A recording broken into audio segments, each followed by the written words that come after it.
Sharpening is another one of those things that you do as your standard operating procedure before something goes to print. Images can look duller, and because we have a black component with ink on paper, we can add a lot more contrast. And to prevent images looking not as sharp when the ink absorbs into the paper, sharpening will really help deliver that pop and contrast and detail you want for a printing press. So several years ago, Adobe added Smart Sharpen. Well, with Photoshop CC, they've improved it more. It's located under Filter, Sharpen, and Smart Sharpen. And I'm going to drag the eyes into view here. I can click and drag on the preview window and it shows me 100%. And I could scoot the whole window over a bit to look at her face in the background as I'm making these changes. Now, amount is overall percentage of sharpening you'd like to add. Do you want it 50% sharper than when you started, 100% sharper, 200? And the range in the past was usually from 50 to 200. If we went overboard to something like 500, it could do some pretty damaging things. But here at 500, I could turn preview off and on, and I am getting noise. In fact, you could see a before and after by clicking and holding and letting go, but it's not as extreme as I would have expected. Radius is the thickness of the sharpening line. So here, between an area where I have light and darker, how thick do you want to emphasize that change? So if I slide radius up, we used to do 1.2, 1.4, 1.6, 1.8, because anything over 2, especially on a person, could look very artificial. So if I look at these settings, here's before and after. It did clearly get noisier. I'll uncheck preview, before and after, and some noise is definitely introduced. But check and see how much better it is than the previous version. If I hit this little gear icon on the right, I can check Use Legacy, which behaves like the last version of Photoshop and older versions. That is extreme.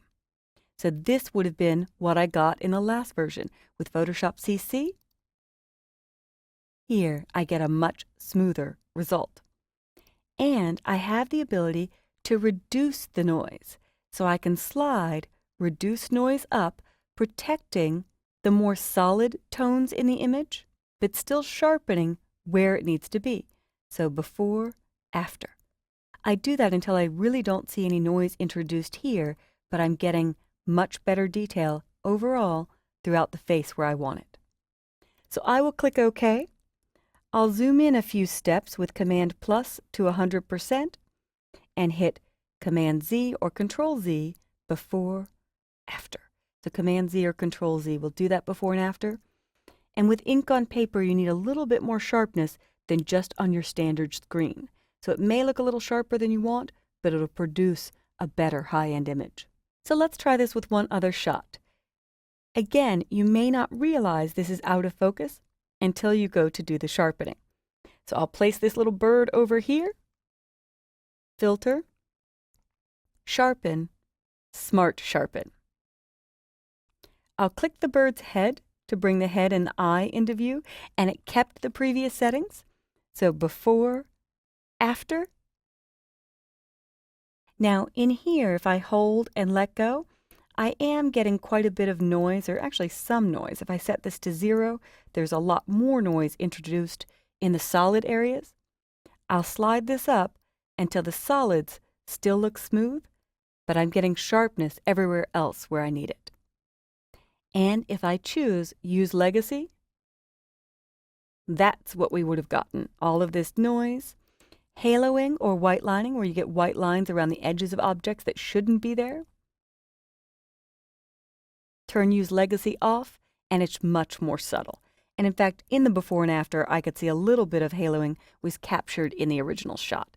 So sometimes that does help add depth or detail, but too much of it is definitely not preferred. And I could back down my settings if I think I don't need as much. Objects, inanimate objects, not birds or people, can actually handle a lot more radius than people's faces or things that shouldn't have really sharp, crisp edges, hair and fur. So I'm happy with this. So let's take a look at our overall before and after. I'll just use history, before, after, Smart Sharpen. Much more detail, much better look on the girl, before and after. Before and after. And this one is good to see fit in window, to see the details in her necklace and her hair that have been revealed. So I hope you've enjoyed this tour of sharpening. Before you output high-end images, you typically will need to add a little bit more sharpening so that contrast and detail is carried from your screen to ink on paper.